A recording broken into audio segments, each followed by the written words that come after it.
Welcome to Straight Back Talk, a podcast where I cut through the clutter, bust myths, clear the confusion, and give you the unfiltered truth about your neck pain, your back pain, your spinal disc injuries, and how to finally get you answers, educate, and get healthy and back to life. I'm Dr. Jeffrey Garofalo, a 23-year practicing chiropractor with advanced certifications in spinal biomechanical engineering, electrodiagnostics, and a mini fellowship in neuroradiology. I'm published in the National Institute of Health, and I'm a candidate for a fellowship in primary spine care, and wrote that book right there, Never Look Back, A Simple Guide to the Causes and Care for Back Pain, to help you do just that.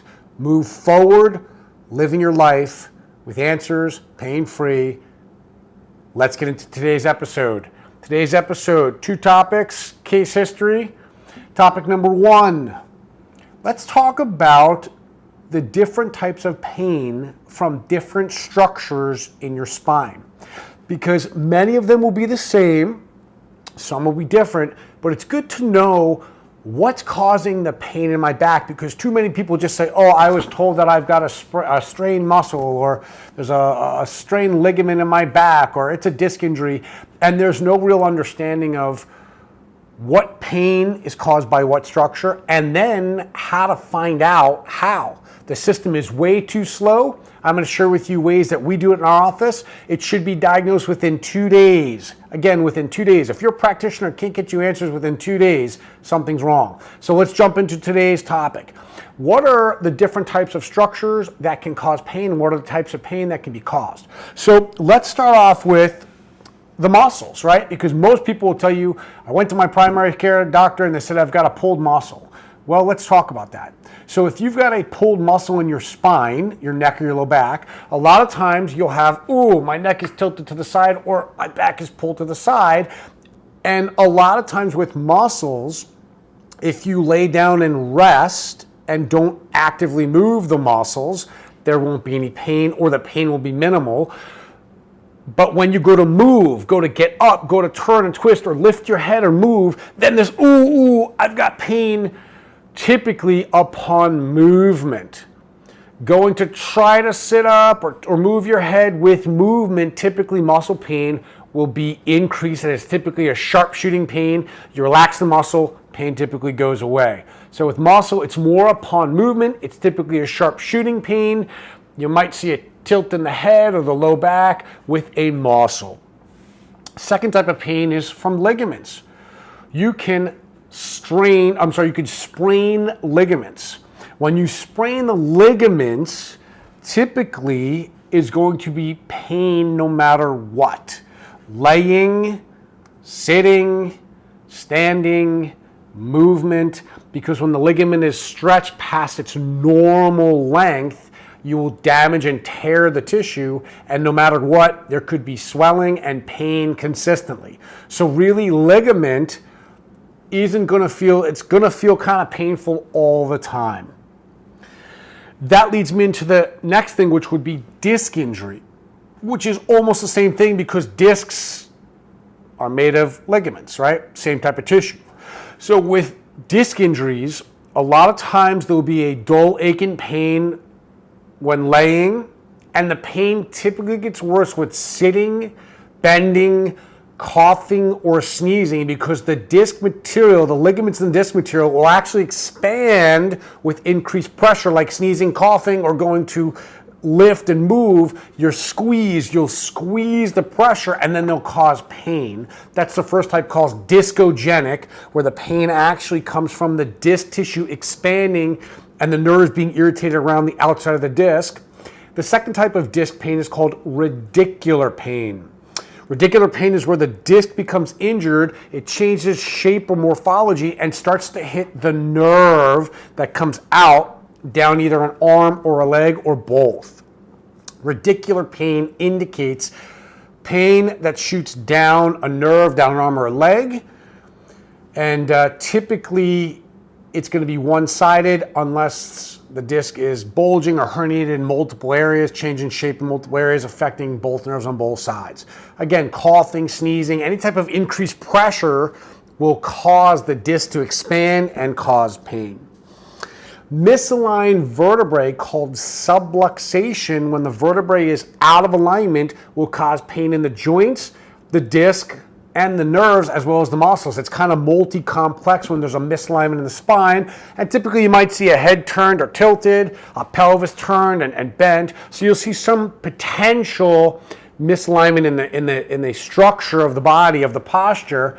And then once you touch that area, typically it's going to involve multiple components. So that's usually a visual and then a touch in the area, real pinpointed, ooh, right there. And then when you go to move and twist, there's a restriction feeling, and a patient or a person might say, or you might say to yourself, I just feel off. I feel like something's not in position. I don't feel right in that area. And it's pretty local to that area. Nerve pain.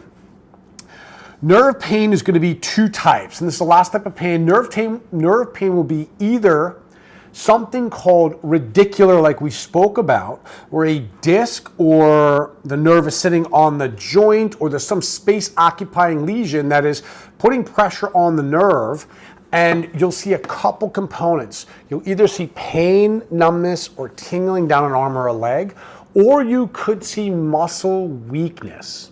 So either pain, numbness, tingling down an arm or a leg, usually one-sided, but if the disc is bulging or there's a tumor or there's big arthritic joints in there, you can affect both sides. You'll have pain, numbness, tingling, but you can also have weakness in the muscle. And so the second type is called neuropathy, R, radiculopathy, and N, neuropathy. Neuropathy, nerve damage, is typically on both sides of an arm or both legs, and typically due to a systemic problem like diabetes or multiple sclerosis or some type of disease process that will affect the nerve tissue itself outside of the spine. So if you think of a nerve as a garden hose, think of a little garden hose, and then think of wrapping bubble around that nerve. That's the outside layer with the nerve on the inside. That's a nerve. And the outside bubble layer is fat. That's right, fat wrapped around, called myelin. Neuropathy is when a systemic issue, MS, diabetes, starts to attack the outside fat or myelin and starts to wear it thin. Then you start having nerve problems, instability, imbalance, pain, needles, numbness, tingling. So radiculopathy and neuropathy is typically both legs, felt typically all the time. As a matter of fact, most common, people will say that they don't know where their feet are. They do a lot of tripping and falling. They don't know, they can't feel their feet in space. And a lot of times it's where you'll see somebody who thinks they put their foot on the brake, actually puts their foot on the gas and winds up going through like a shopping mall store or something like that. Happens a lot in Florida. A lot of people with neuropathy there, I guess. Older population, can't feel their feet, think it's on the brake, put it on the gas, and right through that storefront. So those are the types of injury and the symptoms that you can see with those different types of structures around the spine. And so as you can see, it's not super easy to determine exactly which structure because a lot of them will seem the same. That's why it's super, super, super important to see a practitioner, chiropractor, medical doctor, physical therapist, a practitioner who is highly clinically skilled. Again, you want to see someone who understands how to test for all of these, because if you can't diagnose which structure of the problem, then basically you're shotgun approaching a treatment, and that's just not going to be good because you might get results and you might not. So let's move into our second topic, which is what would be a full plan approach to creating a proper diagnosis for you, the patient, to find out exactly what's causing the pain and how to get a prognosis letting you know, hey, here's what you can expect, and then get you a treatment plan consistent with what the damage is, so we can get a full understanding of, hey, here's what we know what's going on, here's what we know we can help or we can't help.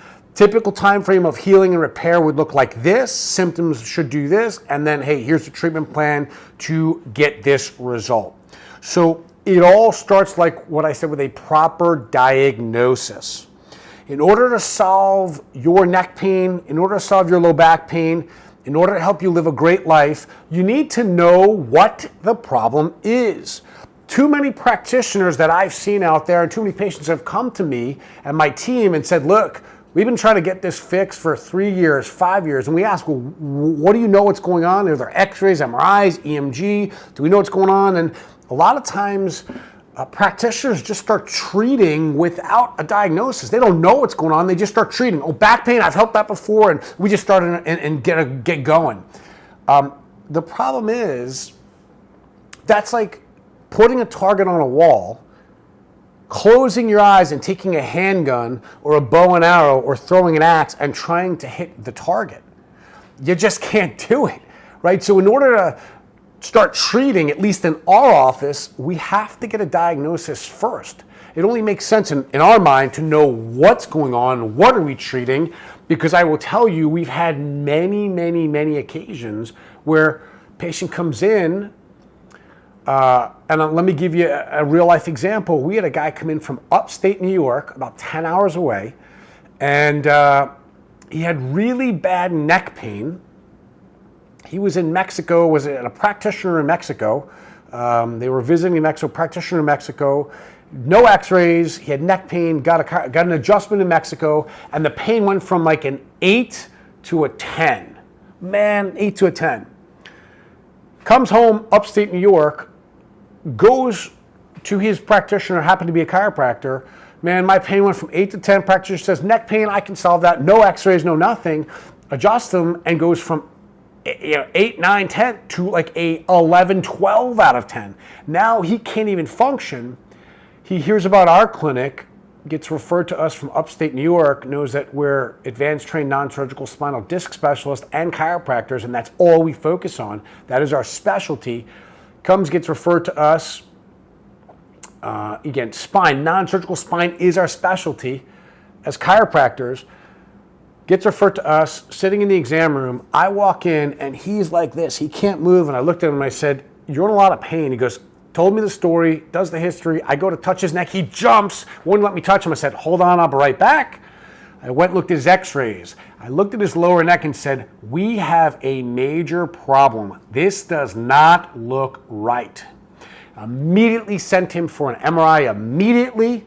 End of the evening, the MRI center that we work with, phenomenal center. End of the evening, waits till 7 o'clock to see him. 7 o'clock sees him. At about 8:30, I get a phone call from the owner that says, you have a problem. I'm gonna hook in the radiologist right now. Radiologist gets on and says, he's got osteomyelitis, a bone infection that was eating away the bottom of his neck. Now, had I adjusted him without taking x-rays, looking at x-rays, I could have paralyzed him. Immediately called up our orthopedic surgeon and said, we have an emergency. Can you? Within 2 days, he was in surgery. Yes, he had to have a fusion, but you know how many people he's referred to us at this point? He still comes in. His wife comes in. His relatives come in. Why? Because we diagnose before we treat, and we could have paralyzed him when no one looked. So we see this stuff all the time as experts for second opinions and first opinions because of our clinical level of expertise. So we don't want to treat without diagnosing, and so let me share with you what we start with and what your practitioner should start with. At least start with x-rays, full spine. Why? Because even if you have a low back, disc injury, or back pain, spinal biomechanics suggests that it's connected to the top.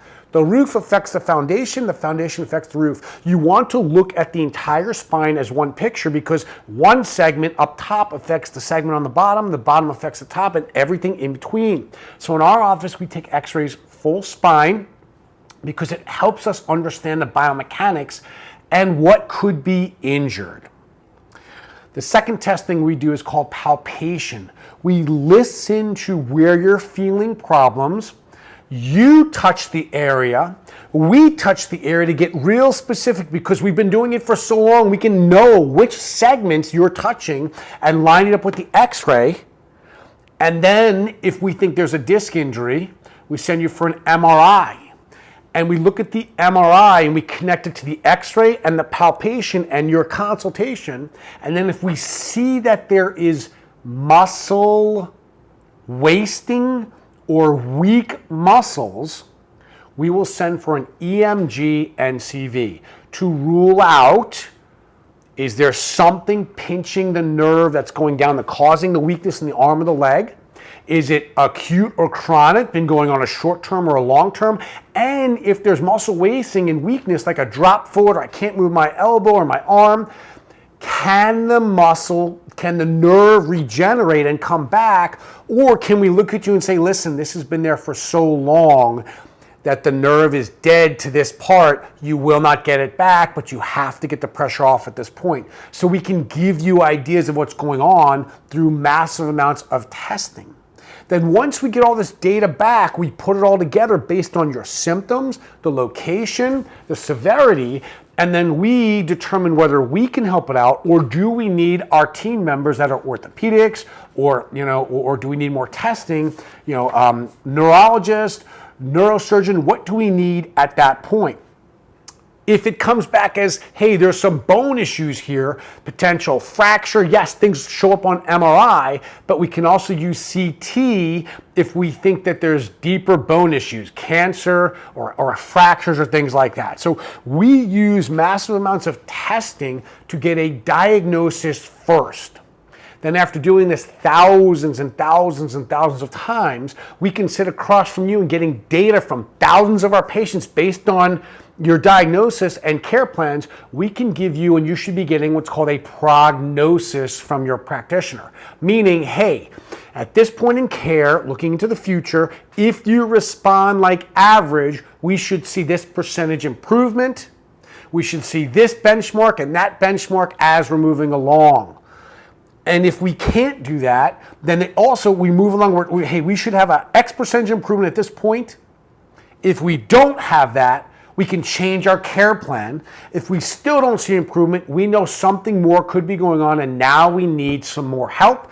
Now we need another doctor in on this. We need a second opinion. We need something else to figure out what's going on, because either we missed something, or, for example, maybe there's another component that's acting like your spine, like a rotator cuff injury up into the neck, or a labrum tear in the hip that can act like a sacroiliac joint or an L5 nerve disc injury. So at that point, if you're not responding like we think you should, then there could be other problems going on. Now, in the diagnosis process and testing, what we do in our office, and your practitioner should be expert enough, is start ruling out things like, hey, the shoulder can affect the neck. Is there a rotator cuff problem?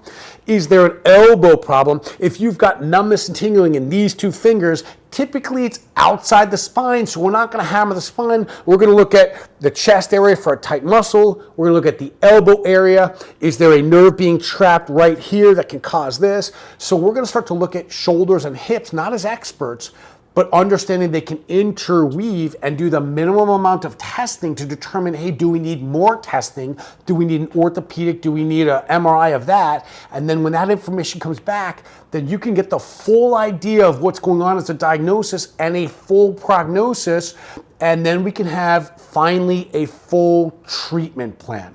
A treatment plan is something that says, look, we're going to do X, Y, and Z to this point. We should have this prognosis and result. If we do, we move forward. If not, we go this way. So it's a strategic plan based on your specific care, plus what we do as experts in our field to determine how you should progress and get you the best possible outcome. So to start with, we don't close our eyes and shoot at a target. We do all the proper testing, which your doctor should be doing. And it could take weeks in the world of insurance and in the world of doctoring in your office, and that just shouldn't be. I've had patients come to me months and months and months later without an MRI, without an EMG, without an NCV. It's crazy. These are tests that should be done immediately, because otherwise at that point, when you start treating without them, You might start to get frustrated you're not getting the results you're looking for because at that point you don't have enough information. At that point, you might feel like you're wasting time and wasting money. And that's a problem for us. We don't want to waste your time. We don't want to waste your money. So if we do all the heavy work up front, consultation, connect the dots, examination, then we can give you a full picture, full prognosis, and full plan to help you get the results you're looking for. And again, once we do that, you start becoming happy. So if your practitioner is not getting this testing done quickly, 2, 3 days, a week at most, you've got to start asking them to start doing this. You need answers. Okay, so you need answers. So talk to your practitioner, make sure they're doing the right thing. Too many practitioners are slow, they're doing care without actually diagnosing and prognosing, and that's a problem. So let's finish up with a case history. Always love these. Now we had a patient come to us. He had low back pain. He had pain in both legs, and he had a shooting pain upper part of his thigh. And so he'd been to chiropractors for 2 or 3 years. No results, spent lots of money, was tired of wasting time and money. So we listened to him. We did our exam with x-rays and palpation. We touched, we understood what nerves could be involved. And we sent him for an MRI because we really thought there was a disc injury at multiple levels. And sure enough, there was a disc injury between L1 and L3, which can cause pain in the upper thigh into the groin on the left side. We gave him a full diagnosis, and in reporting his findings, we said to him, we think you also have what's called, yes, a radiculopathy causing the pain in your left leg in the upper thigh, but because you also have pain in both legs and feet, nothing's connecting here. We think you might have a neuropathy as well. We're going to recommend an EMG NCV. And he said, don't want to do it. Just get going. We noted in there, hey, patient denies doing an NCV EMG. We're going to start treating for this. We can revisit down the line. We start getting him care. We get towards the end of care. We hit our points. He's feeling better. The back pain feels better. The leg pain feels better. We get to the end of care, he's happy, but he still says, well, both my legs down and my feet still hurt. And we said, look, we told you in the beginning, NCV, EMG, we think there's more going on. Will you do it now? Yes, I'll do it now. We sent him for the NCV, EMG, and it came back positive for radiculopathy in his left leg. So we knew the disc was sitting on the nerve there. That's why as we treated him, we took the pressure off the nerve, the disc started repairing, his left leg and his upper thigh started feeling better. We were handling that. But it also came to find out we were also right. He had a neuropathy. And so we said to him, in order to figure out the pain in both feet and legs, you need to go to your medical doctor and run some blood work. And so he ran some blood work and discovered there was a systemic problem. And sure enough, he's being treated for the neuropathy and his feet are starting to feel better. We see him for maintenance and he's a happy person. So there can be these overlaying diagnoses that your doctor, chiropractor, MD, PT, orthopedic needs to really dive into to really pull out clinical excellence to get you the results you're looking for. Gang, if you've enjoyed this episode number 2 of our Straight Back Talk, please hit the like button, hit the subscribe button, and share this with people so that we can save people's lives. I can't tell you enough the amount of medication and money and time, and people come to us frustrated, and our mission is to give people their lives back and honor God along the journey. So please share this, like, subscribe. If you would like some more free resources, go to Dr. Jeff Garofalo, DrJeffGarofalo.com to grab some more free resources. I'm Dr. Jeff Garofalo. Hope you enjoyed this episode. We'll see you again soon.